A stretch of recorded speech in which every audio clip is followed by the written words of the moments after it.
Today, we're diving into something really fascinating, a brand new figure of speech, one that's been forged to give a voice to the ghosts of what might have been. I mean, it's a weird question, right? Can a sentence be haunted? But think about it. What if language could do more than just tell us what is? What if it could actually carry the weight, the echo of what could have been, embedding that feeling of loss, of potential, right into its DNA? So to really wrap our heads around this new idea, let's start on familiar ground. We're going to look at a classic concept from rhetoric that, most of us probably ran into back in school. It's the perfect launchpad for where we're headed. Right. Antithesis. You've definitely seen this before. It's all about creating a spark by smashing two opposite ideas together. You put them side by side, usually in a nice balanced sentence, and boom, you get this really clear, powerful contrast. And this is the classic example, isn't it? Dickens lays it out perfectly. Best versus worst.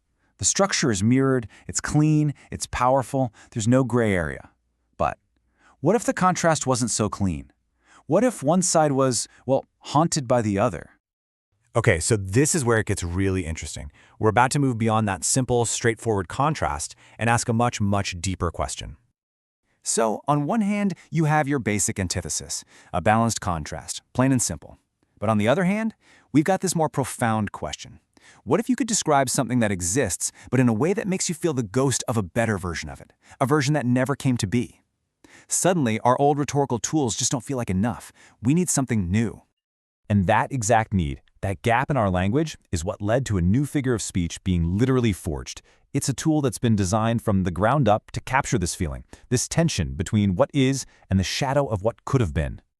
And here it is, Umbralysis. Let's just break that down, because the name is perfect. It comes from the Latin umbra, meaning shadow, and lysis, which means a loosening. So it's literally about loosening the shadow, letting the shadow of what could have been fall across the thing that is. It's not just stating a fact, it makes you feel the absence of a better one. It makes that absence real. And this incredible concept didn't just appear out of thin air. It was intentionally designed, crafted by the writer and thinker Leonidas Esquire Williamson. He actually forged this as a new tool to add to our rhetorical arsenal. Look, the definition is one thing, but to really get Umbralysis, you have to hear it. You have to feel how it works. So let's dive into the original examples that really bring this language of shadows to life. Just listen to that for a second. The applause is real, right? It's happening. But the sentence immediately makes us compare it to something bigger, something more perfect, the thunderous ovation that only existed in his dreams. Suddenly, the real applause feels a little bit sad, a little bit lacking. It's diminished by its own shadow. Now that is powerful stuff. Oh, this one's just beautiful. Her dignity is there, it's real, we see it. But Umbralysis tells us it's actually the echo of something greater, a royalty she never got to claim. So we're not just seeing a dignified woman, we're seeing the ghost of the queen she might have been. It makes her dignity both profound and, a little bit tragic. And here, you can see how it gets weaponized, on a huge political scale. The treaty is a real thing, it's an accomplishment, but by calling it a faded echo, the speaker summons the ghost of a much better, more lasting peace that they lost along the way. It brilliantly turns a win into a source of melancholy, or even a call to action. You can see how a politician would love a tool like this, right? So right about now, you might be thinking, okay, this is all very poetic, very sad, but Umbralysis is so much more than that. It's actually a shockingly practical and persuasive tool. Let's look at how it can be put to work in the real world. Seriously, just think about it for a second.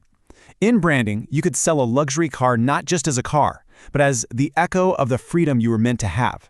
You're not selling metal, you're selling the correction to a disappointing life. In a speech, a leader could frame their policy not as good, but as a pale reflection of the destiny that awaits us if we fight harder. You use the ghost of a better future to get people moving now. It's an incredible tool for motivation. At its heart, that's what this is all about. It's a rhetorical move that grabs reality by the collar and forces it to admit it's incomplete. It makes the present confess that it has a missing twin, a more glorious, more perfect version of itself that exists only in the world of potential. And that confession, that creates an incredibly powerful emotional pull. But what if a single shadow, one missing twin, isn't enough? What if reality is way more complicated than that? You see, the mind that created Umbralysis, he didn't stop there. The forge is not yet cold. And this This is the thought that leads us forward. Umbralysis is all about the ache of that single missing alternative.